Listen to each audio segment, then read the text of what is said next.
¿Qué tal? ¿Cómo están? Bienvenidos en Casa con Neida. Hoy tengo una entrevista maravillosa que no se pueden perder. Una gran periodista.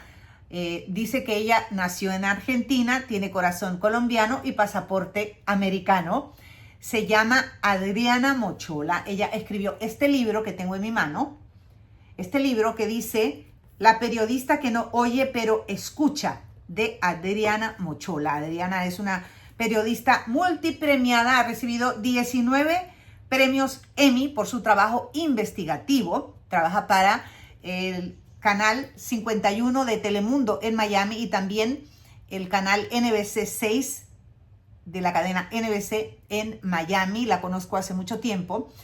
Pero me da mucho gusto tener este libro conmigo y poder recomendarlo porque Adriana tiene una historia poderosa. Ella nació en un hogar humilde en Argentina, estudió periodismo allá, emigró a Estados Unidos buscando el sueño americano y lo logró. Pero en ese proceso se dio cuenta que estaba con una pérdida de audición terrible. ¿Cómo lo descubrió? ¿Qué pasos tomó para poder recuperar una vida saludable? Todo eso lo vamos a conversar hoy aquí. Adriana es increíble, así que es la periodista que no oye pero escucha. Vamos a conectarnos en este momento con mi querida Adriana Mochola. Mi querida Adriana Mochola, qué gusto poder saludarte. Gracias por tu tiempo, gracias por este maravilloso libro que tengo en mi mano, que ya quiero que toda mi gente que está con nosotros hoy lo lea, que lo sienta cerca, que se inspiren con tu libro, La periodista que no oye pero escucha. Adriana, ¿cómo te sientes? Hola, ¿cómo estás? Muy bien, muy contenta, muy feliz, muy en paz y eso es muy importante. Así que gracias por esta oportunidad. Tú eres una fuente de inspiración para mí y para tantas personas y hoy quiero que todas las personas que están aquí conectaditas con nosotras, aquí en mi canal en YouTube y en mis redes sociales, puedan apreciar esta joya periodística que yo digo, porque este libro es una joya periodística, no solo para los jóvenes, pero para nosotras de nuestra generación, para seguir inspirándonos, Adriana, porque todos los días como comunicadoras tenemos que seguir inspirándonos como seres humanos en general. Tenemos que seguir inspirándonos para seguir conquistando los sueños, por grandes o pequeños que parezcan. Es muy importante seguir conquistando sueños. ¿Qué significa este libro para ti y por qué lo escribiste? Este libro ha cambiado mi vida de una forma muy positiva. Fueron 4 años en el proceso de escribir y 4 años porque hubo partes muy difíciles. Es una autobiografía, es mi historia, cómo comencé, mis aventuras periodísticas durante 30 años. Y por primera vez cuento sobre mi pérdida de audición, no lo había contado antes. Entonces fue un proceso difícil y sanador a la misma vez. Y ahora que ya está a la venta y que la gente lo está leyendo y que estoy sorprendidísima porque la gente me dice que lo lee en un día o 2 días. Para mí eso es lo que más me ha sorprendido. No puedo creer que se lea el libro en 2 días y eso para mí es, oh, wow, y me llena de ilusión y me llena de ganas de seguir, ¿no? Seguir hacia adelante. Bueno, este libro se lee rápido porque es una historia que te atrapa, como me atrapó a mí, aunque te conozco, conocí mucho más de tu historia, escrita de tu puño y letra. Este libro publicado en Colombia, tú eres argentina, pero dice que eres argentina de nacimiento, tú tienes un corazón colombiano y tienes un pasaporte americano, me encantó eso. Multicultural, es verdad. Tú naciste en Argentina y naciste en un hogar muy humilde, de eso vamos a hablar, pero siempre soñaste en grande y lograste llegar a los Estados Unidos, pasar dificultades y hoy eres una periodista muy reconocida, multipremiada, acabas de ganarte tu último Emmy, que es el Emmy para la televisión, es como los Oscars para los actores, los Grammys para los cantantes. Y tú tienes no uno, sino muchos. Ya creo que son 19 Emmys que te ha ganado, ¿verdad? Eso es correcto, 19. ¿Cómo fue para ti lograr el sueño americano y convertirte en esta periodista hoy en día que vemos tu periodismo investigativo, que lo vemos a través de Telemundo y también lo vemos a través de NBC 6 aquí en la ciudad de Miami? Pero tu trabajo periodístico trasciende porque tú has entrevistado desde presidentes hasta asesinos que están en el pabellón de la muerte, has visto lo peor y lo mejor de la humanidad. ¿Cómo te sientes de haber logrado ese sueño americano, Adriana Mochola? Yo me siento que he logrado lo que he logrado pasito a pasito, meta a meta. Yo nunca desde chiquita, desde muy pequeña, visualizaba siempre las cosas, lo hago hasta el día de hoy, visualizar, incluso les doy un tip, visualizo incluso hasta la ropa que me voy a poner el día que me voy a ganar un premio, o el día que voy a ir a una entrevista, o un día importante, yo visualizo incluso cómo me voy a peinar, todo lo visualizo. Pero más allá de esa visualización, lo que utilizo son metas cortas. Yo me he puesto siempre, bueno, la primera meta grande en mi vida fue ir a la universidad, porque viniendo de una familia tan humilde, donde no había ni siquiera dinero para tomarme el bus, pensar en que yo iba a la universidad, eso era una meta gigantesca. Entonces, una vez que logré esa meta, dije, bueno, la próxima meta es aprender inglés. Y para aprender inglés era, en este mes voy a aprender 30 palabras, una palabra por día. O sea, metas pequeñas. ¿Por qué? Porque yo utilizo mucho, tengo cuadernos, escribo en blanco donde voy poniendo esas metas cortitas, cosas que tengo que hacer, y me encanta cuando las tacho. O sea, digo, ah, listo. Y entonces voy agregando nuevas. Creo que cuando uno se pone metas cortitas que uno puede realizar, pues es como que es más fácil ver ahí ese final. En cambio, es tan difícil cuando tú te pones una mesa complicadísima, larga, que ahí viene la decepción, la frustración. Entonces, así lo he logrado, ¿no? Todo lo que he hecho en estos 30 años, imagínate, de periodismo.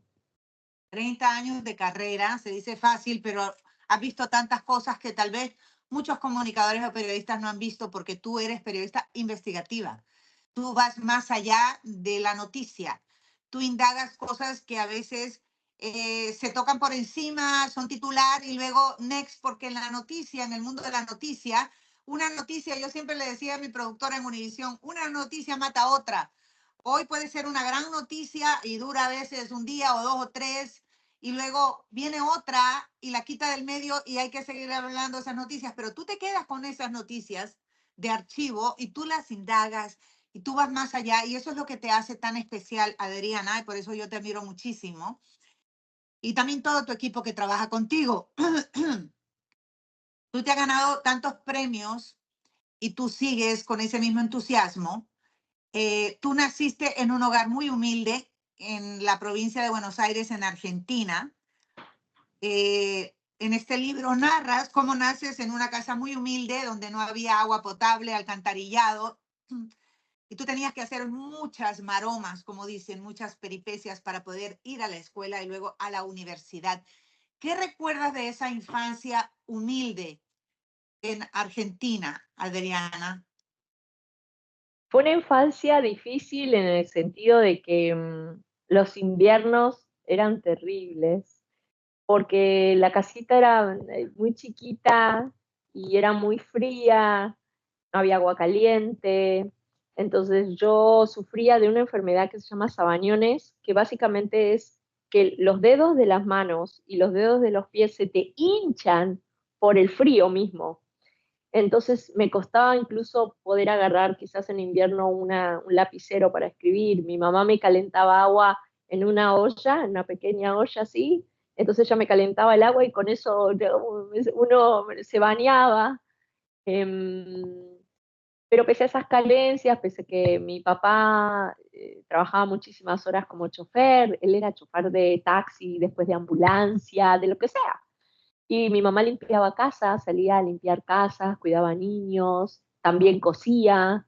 Pese a esas carencias que teníamos, somos tres hermanos, y los tres hermanos siempre fuimos como muy unidos. Entonces, hasta el día de hoy, aprendí, mi mamá y mi papá nos enseñaron de que si había una manzana, eh, ellos no cortaban la manzana en cinco, cortaban la manzana en tres, ¿no? Los tres niños. Entonces aprendí eso, ¿no? Aprender a compartir y a disfrutar lo que teníamos. Había un invierno, y esto saben que no lo puse en el libro, pero me lo acordé hace poco, hubo un invierno muy crudo en Argentina, donde recuerdo que estábamos con mi mamá en la cama con mis hermanos, y mi mamá de cena sacó un chocolate en rama, un chocolate muy típico así, que tú le vas sacando las ramitas, por eso son las ramitas, y eso fue nuestra cena.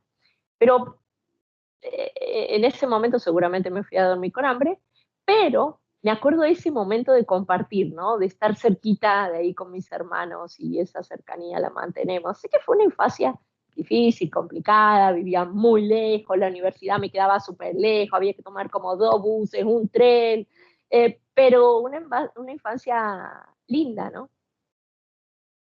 Y de esa infancia linda, donde a veces te quedabas trabada en el lodo, donde tenías que caminar mucho, donde no tenías, vivías en una pobreza extrema, tú siempre tuviste en mente ir a la universidad, convertirte en la primera graduada de tu familia. Siempre, desde muy chiquita yo leía libros, y sabes que desde muy pequeña mi mamá me cuenta que yo aprendí a leer a los 3 años. Entonces mi papá, como era chofer de taxi, mi papá juntaba los periódicos que los pasajeros dejaban y me los traía. Y uno de mis pasatiempos favoritos de muy pequeña era hacer crucigramas. Y ya después con el tiempo yo leía los periódicos y eso a los 6, 7 años, y le explicaba las noticias a mis papás. Decía, bueno, no, esto está pasando por esto, y le hacía la interpretación porque ellos venían y me preguntaban. Entonces sí, desde muy pequeña me di cuenta de que la única manera para poder hacer la diferencia, para poder ayudar a mi familia, iba a ser a través del estudio. Y también si yo lo hacía, mis hermanos iban a seguir eso. Entonces, por eso hice hasta lo imposible para poder ir a la universidad. Le pedí a los choferes de los camiones, del bus, del colectivo, que les decía que iba a la universidad, que no tenía dinero y que si me podían llevar, y así es que me daban el jale, el ride, y podía ir, y a veces en el tren me colaba.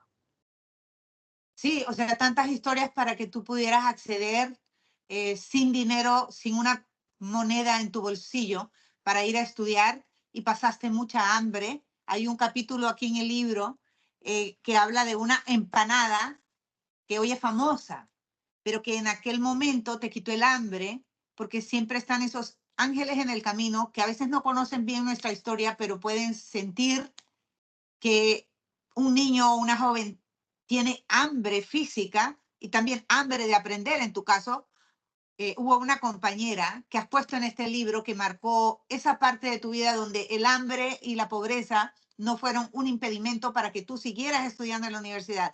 Cuéntame un poquito de esa anécdota de tu vida.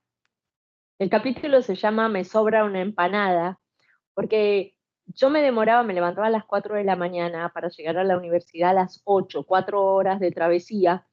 Y entonces, claro, a las 12 del mediodía, todos los compañeros en la universidad iban al comedor.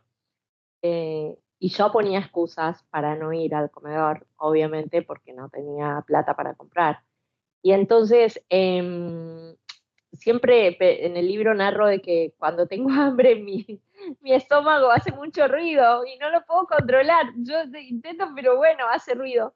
Y, y una compañera que recuerdo claramente, actualmente sigue siendo profesora en esa universidad, en la Universidad Nacional de La Matanza, donde yo estudié, donde se me acercó y me dijo, Adriana, me sobra una empanada. Yo, te sobra una empanada, wow. Y obviamente me la comí. Pero al otro día, al día siguiente, también le sobró una empanada, y al otro día a otro compañero le sobraba un sándwich, y a otro compañero le sobra. Y ya después con los días entiendes de que en realidad a nadie le sobra nada, sino que en realidad se daban cuenta de la situación y compraban de más para que yo pudiese almorzar. Porque como eran tantas horas, yo lo que hacía era doble turno. Me quedaba a la mañana, hacía ese break y me quedaba a clases a la tarde para poder aprovechar y después emprender el regreso y llegar a mi casa a las 10 11 de la noche. Increíble, ¿verdad? Cuánto sacrificio, pero no lo veías como sacrificio porque tu mente estaba puesta en una meta muy importante y lograste graduarte de periodista en Argentina. ¿Cómo fue ese momento de tu graduación? ¿Quién te acompañó? ¿Fueron tus padres? ¿Cómo celebraste esa gran primera meta? La gran primera meta fue alucinante, pero ¿sabes qué? No hubo mucha celebración. Estuvieron mis hermanos y mis papás, pero no hubo celebración porque apenas me gradué, yo no fui a la graduación porque me tomé un avión por primera vez en mi vida para venir a Estados Unidos. Entonces, llegué a Estados Unidos con 21 años sin saber nada de inglés y acá no conocía a nadie, no conocíamos a nadie. Vinimos a probar suerte. La idea era trabajar de esto, de periodistas.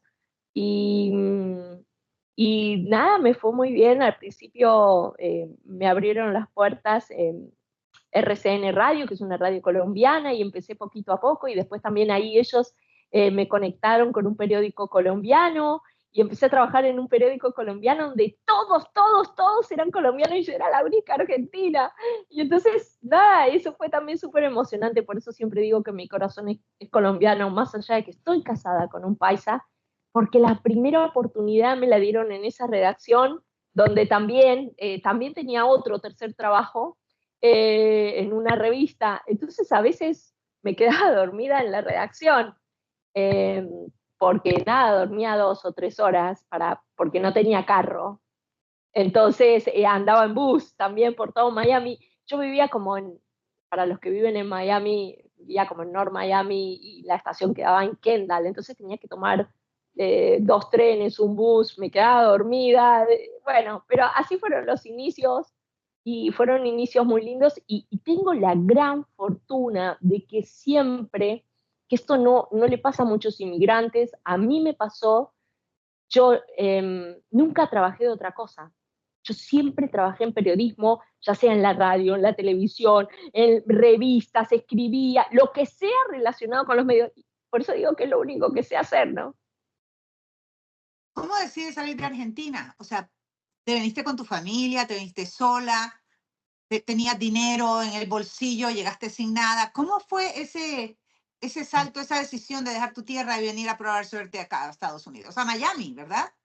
Sí, fue con mi ex esposo, Walter, que él también viene de una familia muy humilde, y los dos desde chicos trabajamos en los medios, y alguien le mencionó la idea de venir a Estados Unidos, a Miami, que había medios, y bueno, nos aventuramos y nos vinimos solos para acá, para Estados Unidos a probar suerte, y así hicimos el camino. A él le ha ido fantástico también, eh, le ha ido muy bien en su carrera, pero siempre hemos tenido 2, 3 trabajos y hemos luchado por nuestros sueños. Y al principio fue muy difícil, llegué acá con $800 en el bolsillo, nada. Me tocó al principio, apenas llegué, estaba en un hotelito en Miami Beach, y de ahí pasé a un departamento también en Miami Beach, muy chiquitico, pero no tenía nada, estaba pelado. Así que tuve varios días durmiendo en el piso hasta que unos, unos colegas de un canal local de televisión de noticias locales, donde estaba mi ex esposo, nos dijeron: ay, mi vecino está vendiendo todo, está regalando todo, botó toda la calle, y nos prestaron una van, y con esa van fuimos y recogimos como platos. Los tengo hasta el día de hoy, platos Wow. de diferentes colores, vasos de diferentes colores, agarramos un colchón y bueno, ahí empezamos poco a poco. Sí, no ha sido fácil para ti, pero siempre has estado con esas metas puestas y has logrado convertirte en la gran periodista que eres en Estados Unidos, muy reconocida, muy premiada. Y en medio de toda esta situación de lograr ese sueño de trabajar en grandes medios como Telemundo y como NBC, tu actual esposo se da cuenta que estás sorda. ¿Cómo te diste cuenta que habías perdido gran parte de tu audición y que no estabas escuchando en un medio donde escuchar es clave? ¿Cómo fue esa situación? ¿Cómo te enteras que estás sorda? Los primeros síntomas comienzan a los 29 años. Yo no me doy cuenta o en realidad estaba muy en negación y trato de como que de cubrirlo. Recuerdo perfectamente estar realizando entrevistas y estar así como, ¿qué? ¿Qué? ¿Me puede repetir? ¿Qué dijo? Y acercarme porque no estaba captando. Hasta que a los 33 años mi esposo llega al departamento, abre la puerta, me saluda, hola mi chiqui, y me dice, Adriana, tenemos que hablar, tenemos un problema, el televisor se está escuchando desde el ascensor. O sea, es verdad, el televisor estaba al máximo volumen y yo no podía entender las noticias. Entonces, a partir de ahí, 3 o 4 días después, clarito me acuerdo, estaba en el hospital en Mount Sinai con un otorrinolaringólogo que fue el que me hace el diagnóstico de pérdida de audición neurosensorial en ambos oídos. Él me explicó que no sabía las causas, que no sabía por qué, que él creía que era genético, que yo estaba muy joven, tenía 33 años, y que él tampoco me podía asegurar que si la pérdida iba a continuar. Me quedé así en silencio, en shock, no lo podía creer. Era como, no puede ser que esto esté pasando. Mi esposo fue el primero que ya se da cuenta de que sí, que había algo, y él me diagnostica con esa pérdida de audición, que al principio negué, no quise aceptar. Fui a otro doctor y la otra doctora que me puso cables por todos lados, me puso cables por acá, por todos lados, me hicieron la audiometría. Te ponen detrás de te ponen en una cabina, la doctora estaba del otro lado, y entonces te empiezan a tirar sonidos y uno tiene que levantar la mano cuando escucha, aunque sea algo mínimo. Y yo recuerdo perfectamente, y me sigue pasando, que tiran sonidos y evidentemente yo no levanto la mano, no levantaba la mano, así que el diagnóstico estaba confirmado y ahí comienza la travesía de tener que usar hearing aids y yo digo no los voy a usar.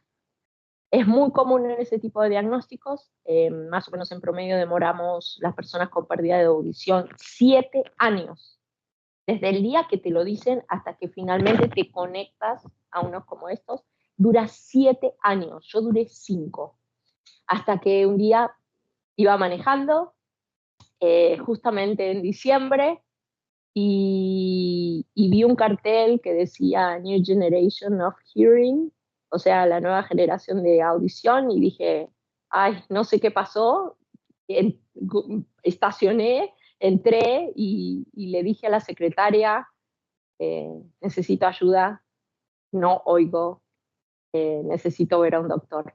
Y ahí apareció mi ángel, el doctor Durán, cubano-americano, que fue el que realmente cambió mi vida, porque él me enseña y me explica que esto iba a ser un proceso y que en este proceso íbamos a ir juntos de la mano. Y ahí surge esta maravilla, este libro, La periodista que no oye pero escucha, de Adriana Mochola. ¿Qué porcentaje de la audición has perdido? Estamos entre el 65 y el 70% de pérdida de audición en ambos oídos. O sea que ahora mismo la tecnología ha avanzado mucho. Estos audífonos que tengo, que me encantan, y son más grandes y se ven, usan una pila que es la número 312. Las pilas, de acuerdo al tamaño, tienen un número. Está la 12, la 13, yo uso la 312. En este momento te estoy oyendo porque estos audífonos están conectados a través del Bluetooth al laptop y el laptop al Skype y por eso puedo escucharte perfectamente acá adentro. La persona que está en mi familia por allá, ellos no están escuchando la conversación porque todo está sucediendo adentro. Entonces, la tecnología me ha ayudado muchísimo. Al principio tenía mucha vergüenza cuando los empecé a usar, no quería que la gente los vea, entonces siempre el cabellito así. Tenía otros más pequeñitos, mucho más chiquititos, que eran incluso de color así piel, para que nadie se diera cuenta. Por eso durante 13, 14 años nadie, los periodistas, los colegas, amigos, amistades, nadie se dio cuenta de mi pérdida de audición porque lo oculté muy bien. Hasta ahora, con el lanzamiento del libro. ¿Y los escogiste negros? ¿Por qué? Esa historia está fantástica porque fui a la consulta con mi doctor, con Joseph Durán, y el doctor me empieza a hablar, estaba todo, ese día estaba súper entusiasmado, y me dice, no, Adriana, no sabes, la tecnología ha avanzado mucho, y ahora tengo unos especiales para ti, entonces tienen Bluetooth, y te vas a poder conectar al teléfono. Vos cuando hagas esas conferencias, esas entrevistas, todo vas a escuchar adentro, y yo era decir, y digo, pero, o sea, como que, y dice, bueno, me dice, pero son más grandes, se van a ver, la gente los va a notar. Y ahí fue cuando le dije, ok, hagámosle, dale, estoy lista. Y él me dijo, ¿en serio? Sí, sí, y los dos nos abrazamos, bueno, listo, listo. Me dice, ¿qué color los quieres? ¿Querés color piel? Y digo, no, los quiero negros. Si los vamos a hacer, que todo el mundo los vea, negros, negros. Y entonces ahí mismo puso la orden, demoraron en traer porque están hechos para mí, específicamente para mí, calibrados para mi pérdida de audición. Están hechos de una manera de que hay un molde que se hace y en base a ese molde es que hacen estos definitivos porque tienen que encajar perfectamente, porque si se mueven un poquito empiezan a hacer un ruido como un feedback. Entonces tienen que estar perfectos para mí. Así que por eso es que son negros. Dije, si lo vamos a hacer, hagámosle y que todo el mundo lo vea y me encantan el color. Ese proceso de aceptación de tu sordera es un antes y un después en tu vida. Y en la vida de muchas personas que sufren de sordera, en este caso, ese momento de la aceptación, ¿qué rol ha jugado en tu vida, Adriana? Sí, fíjate que en Estados Unidos somos 50 millones de personas con pérdida de audición, sin embargo es un tema del que se habla muy poquito. Hay mucha gente que ahora con el lanzamiento del libro, incluso dos periodistas conocidos, se me acercaron en privado y me dijeron, tengo el mismo diagnóstico Wow. y no me animo a usar hearing aids. Tengo el mismo diagnóstico y mira, los estoy usando y con nadie se entera, ¿no? O sea, hay todo un gran tema de sentirnos con mucha vergüenza y con mucho miedo. En mi caso en particular, con un miedo muy grande a que mi carrera como periodista, pues, se viera afectada, ¿no? Yo decía, ¿cómo voy a hacer una entrevista y cómo van a confiar en mí si la gente sabe que yo no oigo, ¿no? Y fue un proceso de aceptación. Yo creo que esa es la palabra clave y la palabra clave me la dio mi doctor y es lo que yo estoy transmitiendo ahora a todos. Eh, no solo con este tipo de diagnóstico, sino con lo que te esté pasando en la vida. Proceso. Yo creo que todo es un proceso. Vivimos en un mundo donde todo ya, ya, ya. No queremos los regalos para los que compramos o lo que sea que compramos, todo. Si tenemos que esperar 2, 3 días, ya no lo queremos. Queremos que llegue hoy. Y si no llega hoy, no nos sirve. Entonces vivimos en un mundo tan rápido, tan agitado, que no entendemos de que a veces son necesarios los procesos. Mi adaptación con los hearing aids duró un año.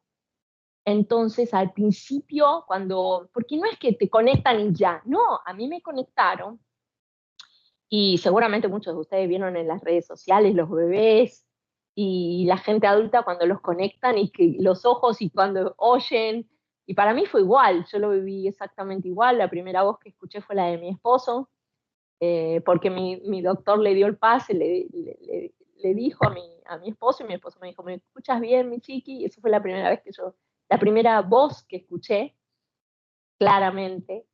Y después fueron los primeros 3 meses de mucho susto, no te imaginas, yo viví 3 meses muy asustada, que mi familia cercana y mi esposo me ayudaron a transitarlo porque ellos me daban información. O sea, decían, Adriana, es el ruido del refrigerador. Y yo, Adriana, es el ruido del aire acondicionado. Adriana, es el ruido del timbre, el timbre de ese, así es como suena. Y yo, pues claro, sonaba el timbre y yo pegaba un salto como diciendo, ¿qué está pasando acá? ¿Qué es eso? Entonces ya después pasé a 3 meses, que fueron 3 meses divertidísimos, muy lindos. Fueron 3 meses o 4 meses inolvidables, los menos productivos de mi carrera, lo admito, donde yo vivía en La La Land. Yo vivía en La La La, porque eh, me enganchaba y perdía tiempo escuchando el ruido del viento. Y yo, ¡ay, el viento! Mirá, y las hojas caen, y los pajaritos. O sea, me enganchaba con cualquier ruido que había. Wow. Ya, y comía papitas. Hay una anécdota muy grande porque mi esposo me decía, ¿vas a seguir comiendo papitas? Sí, sí, sí. Quería comer todo crocante porque al escuchar las papitas, crack, crack, me divertía mucho. Y después ya los últimos 3 o 4 meses tu cerebro aprende a enfocarte en lo importante, por ejemplo, en este caso, lo que estamos hablando tú y yo, y ya desconectarte del sonido del background, el sonido ambiente. Entonces es un proceso de un año, después es un proceso para poder hablarlo, y creo que eso es lo importante, ¿no? De entender que hay que respetar los procesos de las otras personas, y si las personas a veces demoran 1 año, 2 años o 3 años en hablar, hay que respetarlo. Y qué bonito que tu familia te ha ayudado en ese proceso, tu esposo.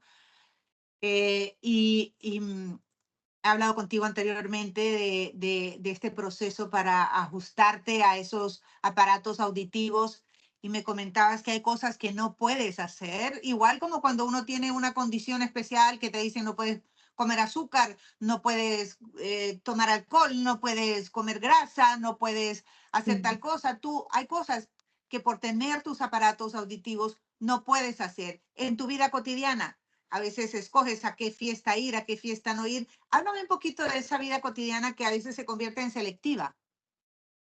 Sí, porque, por ejemplo, a mí no, yo trato de evitar las fiestas, los pool parties, las fiestas donde hay una piscina, un barbecue en una piscina, porque claro, mis aparatos no se pueden mojar, son muy costosos, entonces mi vida depende de estos aparatos, estos aparatitos, y no se pueden mojar.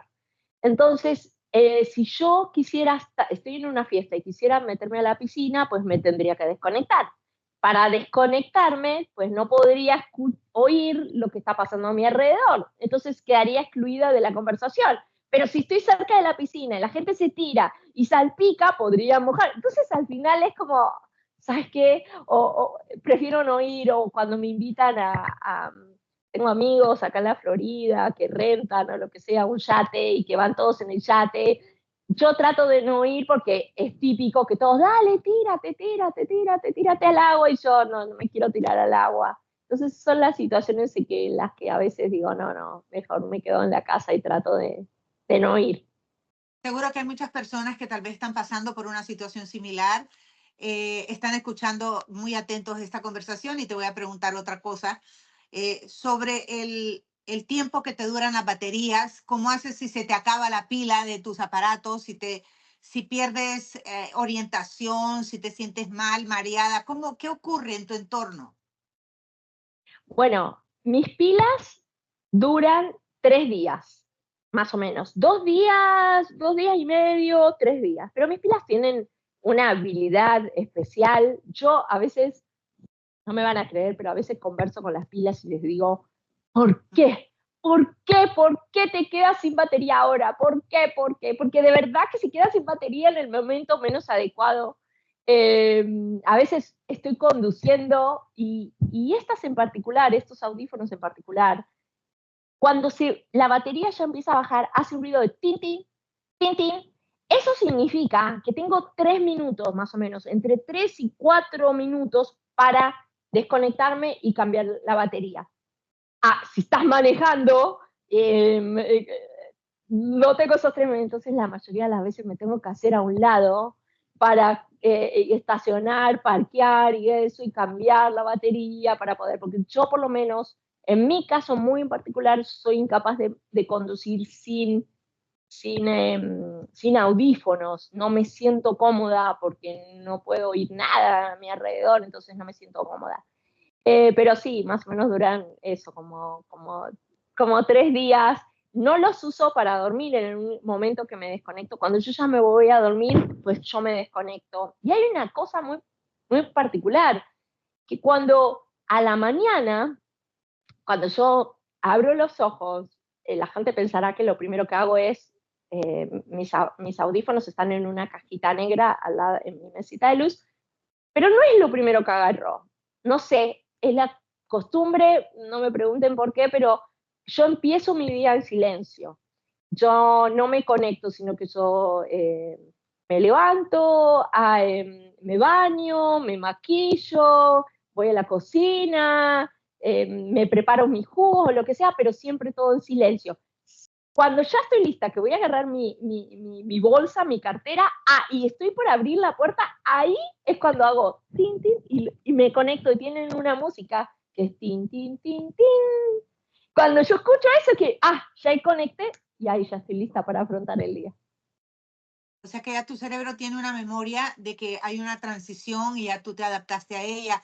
Cuando te quitas los audífonos, ¿sientes mareo, de balance? ¿Cómo te sentías antes de tenerlos? ¿Te sentías algo en físicamente que te impedía caminar bien o conversar? ¿Algo No, particular que sentías o no necesariamente?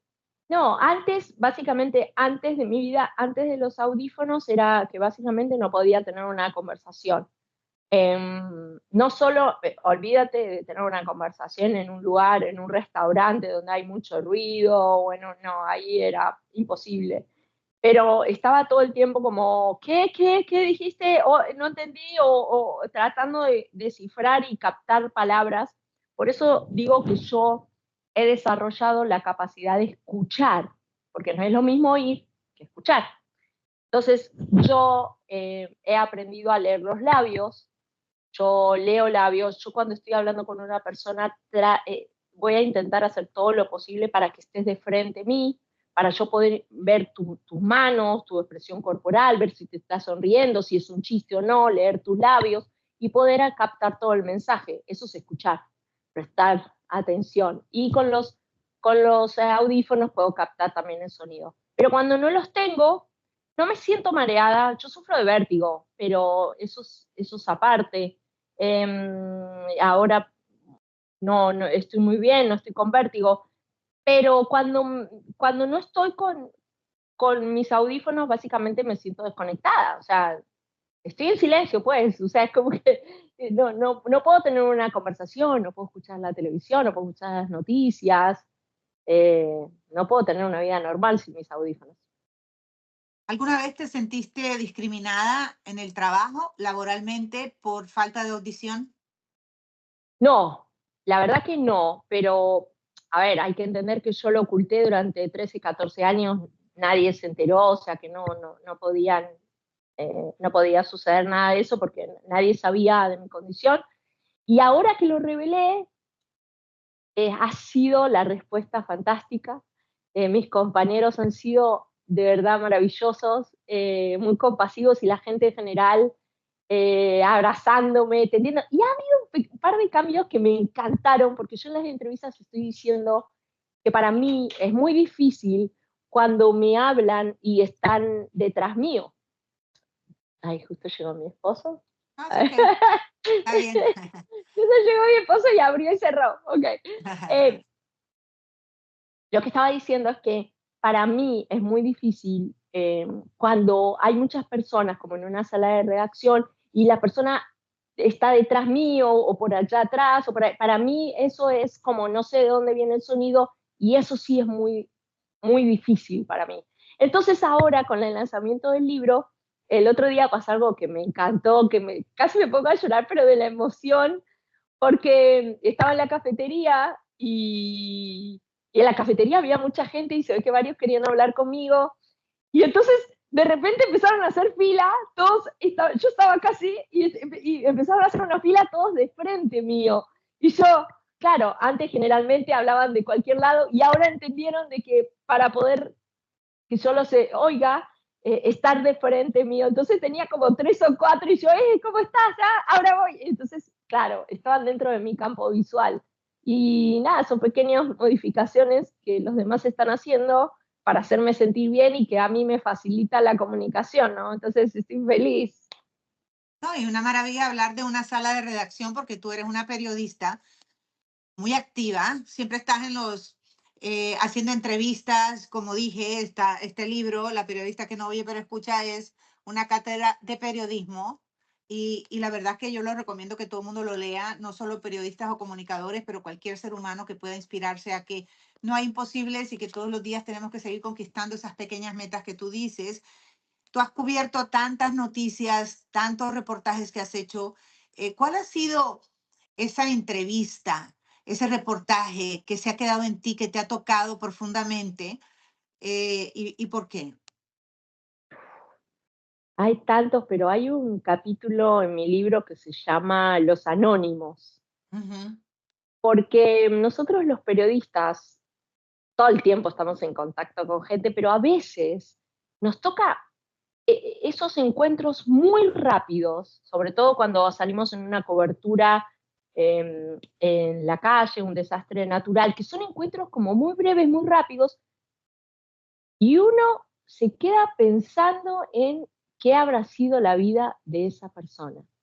Y uno no tiene el nombre, o no había teléfono, no hay, entonces pasan los años. Yo recuerdo cuando fuimos a Bahamas para la cobertura del desastre del huracán Dorian, que fue categoría 5, no quedó nada, había mucha gente deambulando o sea, como zombies, o sea, había muchos niños buscando a papás que probablemente nunca iban a encontrar porque estaban muertos. Había, había de todo, pero había un papá en particular que no hablaba español, no hablaba inglés, se me acercó, tenía un bebé en brazos y me dice, hot, hot, fever, fever. O sea, y efectivamente cuando tocó al bebé, el bebé estaba hirviendo de fiebre.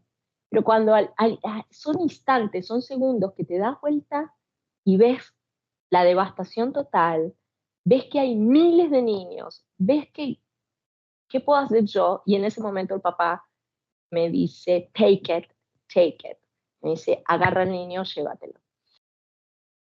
Y al instante digo, no, no, porque claro, el señor estaba tratando, él sabía que yo había llegado a esa parte al punto cero a través de una ambulancia aérea y que iba a salir de la isla, y entonces el señor me quiere entregar su tesoro más preciado, que es un niño, ¿no? En ese instante dije no, pero al día de hoy uno sigue pensando en qué habrá pasado con ese niño, qué habrá pasado con ese papá, estarán bien. Y entonces son preguntas que no tienen respuestas, que nadie me las puede dar, porque no hay ni siquiera un nombre, por eso le digo los anónimos, y creo que esos son los que más me marcan, ¿no? Los que los periodistas siempre estamos buscando respuestas, buscando preguntas, haciendo preguntas para encontrar respuestas. Y cuando en casos como esto no la tienes, porque no sabemos qué habrá pasado, pues esas son las que me quedan, ¿no? Y es difícil. De verdad que te admiro y recomiendo a todo el mundo que lea este libro, La periodista que no oye pero escucha, de Adriana Mochola. Adriana, ¿qué mensaje tienes para primero esas familias que a lo mejor tienen una persona que no puede escuchar en la casa y que a veces tratan a los niños como tontos, como que no escuchas, o una persona adulta que no quiere aceptar que tiene problema de audición y que hay maneras de tener una mejor calidad de vida? Esa aceptación es importante. ¿Qué mensaje tienes para ellos?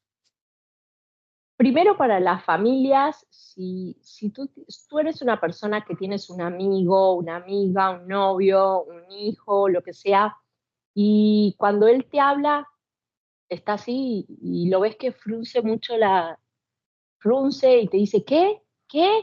¿Me repites? Ahí hay algo raro. Si notas que esa persona habla muy fuerte, que está todo el tiempo como gritando y que tú le tienes que a veces decir como va más pasito, pasito, bajito, ahí hay esa es otra señal. Tercera señal, el televisor o los audífonos o el celular lo ponen así al tope, al máximo. Si tú tienes esas tres cosas, dice, ahí hay algo. Pero yo creo que el deber de las personas que tienen ese familiar, ese conocido, es apoyarlos sin juzgarlos y sin presionarlos, por favor. O sea, no es súper difícil y súper ofensivo cuando te dicen, es que tú estás sordo. Primero que es incorrecto, porque sordos son las personas que nacieron sin ninguna capacidad para oír. Entonces, yo tengo, en mi caso, hipoacusia o pérdida de audición. Entonces, es feo que te digan eso, es horrible. Entonces, no es necesario que me recuerdes algo que probablemente la persona ya sabe y no lo quiere aceptar. Entonces, más bien es, mira, tenemos un problema, o yo escuché, ¿cómo te acompaño? O simplemente darles un abrazo y decirles, todo va a estar bien, yo te apoyo, dale, mira, los Juegos Olímpicos, las Olimpiadas, señores, 14.000 atletas. De los 14.000 atletas, 6 tenían algún tipo de pérdida de audición. 6 de los atletas usaban estos hearing aids. O sea, sí es posible llegaron a lo máximo del deporte. Una es basquetbolista, hay otro de remo, o sea, han llegado y lo han logrado. Y ese es el mensaje para las personas que tienen una pérdida de audición y que no lo quieren aceptar. Los entiendo. Yo pasé por ahí. ¿Te duele la cabeza? Te entiendo. ¿Te pones los hearing aids y no los aguantas? Te entiendo.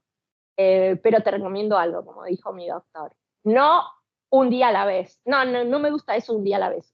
1 hora a la vez. 1 hora. Hoy vamos a usar luz 1 hora. Mañana vamos a usar los 2. Y pasado 3. Así hasta que te hagas inseparable de estos audífonos que te van a permitir tener una vida eh, más completa, más linda.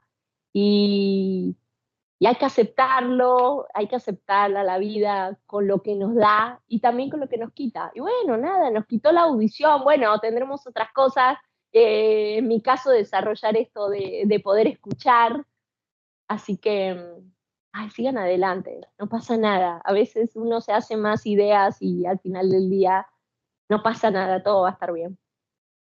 ¿Y tu condición es progresiva o se queda donde está? Mira, ¿sabes que el doctor me explicó que no hay estudios científicos de eso, pero que él me explicó de acuerdo a sus 25 años o 25 o 30 años de estar viendo pacientes, que una vez que las personas se conectan y comienzan a usar los hearing aids, por lo general, la pérdida de audición se Wow. queda ahí. Dice,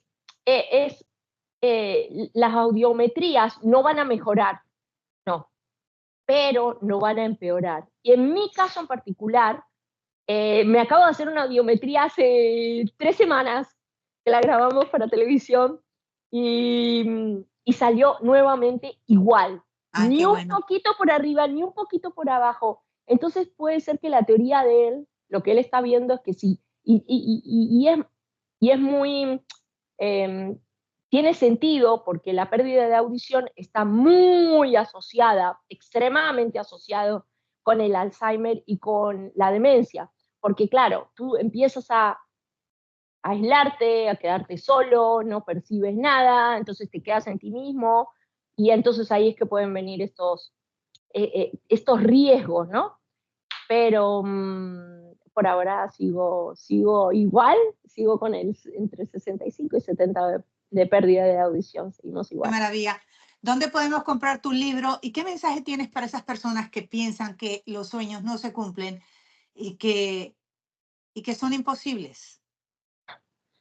El libro está disponible en Amazon, electrónico. A mí me encanta electrónico. Yo sé, bueno, yo amo leer electrónico, pero también está disponible en papel. Así que si les gusta el libro físico, está disponible en Amazon y ya faltan días, muy pronto estamos ya en Amazon con el audiolibro que es una maravilla porque el audiolibro está grabado con 40 voces. No puedo creer, ni yo lo puedo creer de verdad, se los digo, no Wow. puedo creer. El ingeniero, el director del audiolibro es Arturo Cabrera, nominado a Grammys, venezolano, y grabamos mucho de las voces originales. Por ejemplo, hay diálogos en mi libro con mi mamá, y entonces mi mamá grabó la voz por primera ¡Qué vez, y a mí maravilla! sí, mis hermanos que me decían, Adriana, ¿cómo vas a poner a grabar? Bueno, grabaron sus voces, periodistas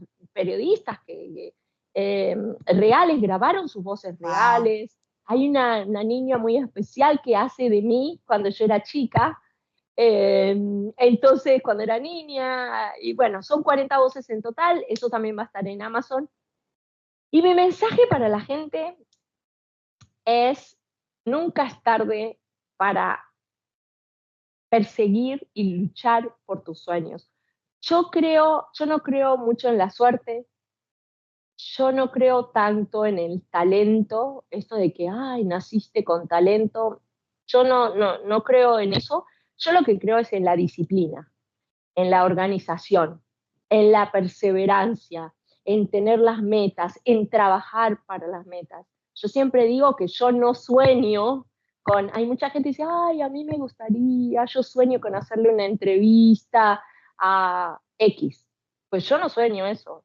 Yo trabajo disciplinadamente, ordenadamente, como una hormiguita para conseguir entrevistas soñadas. Entonces, la clave es la disciplina, la clave es ser organizados. Y cuando tú a todo eso, a todo ese método, esa disciplina diaria, le pones el gran ingrediente de la pasión, ah, no, ya está. Ya ahí mezclas todo y los lunes son tus días y dices, bueno, listo, esto lo voy a hacer, voy a contar una nueva historia y te gusta eso es fascinante. Y si estás en una situación en la que te toca trabajar de algo, para pagar la renta o para pagar los biles, que a todos nos toca, y de repente no es tu pasión, pues bueno, haz algo para cambiar esa situación. ¿Es posible? Sí, es posible. Mantén ese trabajo, pero en tus otras horas, duerme menos, no te va a pasar nada. Menos social media. 2 horas ahí en el social Sí, media menos mirando, teléfono, menos teléfono, menos eso, redes. menos redes, mirando lo que le pasa a la vida a otros. Invierte esas 2 horas en estudiar un idioma, en prepararte de lo que tú quieres, de soñar, de visualizar. Ese es el mensaje. Me encanta. Adriana, gracias por tu pasión, por lo que haces, por compartir esta historia de tu vida tan mágica, tan inspiradora, tan fuerte. Gracias por escribir en este libro partes de tus vivencias y de cómo lo lograste, que nos inspira a seguir adelante y por mantener siempre esa sonrisa. Gracias, Adriana, te quiero mucho. Muchas gracias a ti, gracias a toda la gente, y sabes que la admiración es mutua, te respeto muchísimo, es una luchona, una guerrera, una gran comunicadora, y por eso nos llevamos tan bien, porque nos gusta contar historias, y te respeto mucho, así que muchos cariños a todos los que te siguen, que sé que son muchos. Gracias, Adriana. Besito. Oh, gracias. Muchísimas gracias, Adriana, por tu tiempo, por tu cariño, por abrir tu corazón, por esa sonrisa que, como digo, siempre está en tu rostro, por permitirnos entrar a tu mundo y por recordarnos que siempre tenemos que buscar mejor calidad de vida, y para las personas que están perdiendo su audición, hay esperanza, hay que tomar acción y hay que seguir conquistando sueños. Así que ya lo saben, recomienden este libro tan maravilloso, La periodista que no oye pero escucha, de Adriana Mochola. No se olviden de suscribirse al canal de Neida Sandoval aquí en YouTube. Pasen la voz a sus amigos y familia que visiten el canal de Neida Sandoval en YouTube. Siempre seguimos aquí pues contando historias maravillosas que nos inspiran a seguir adelante. Que Dios los bendiga. Seguimos en contacto. Un abrazo.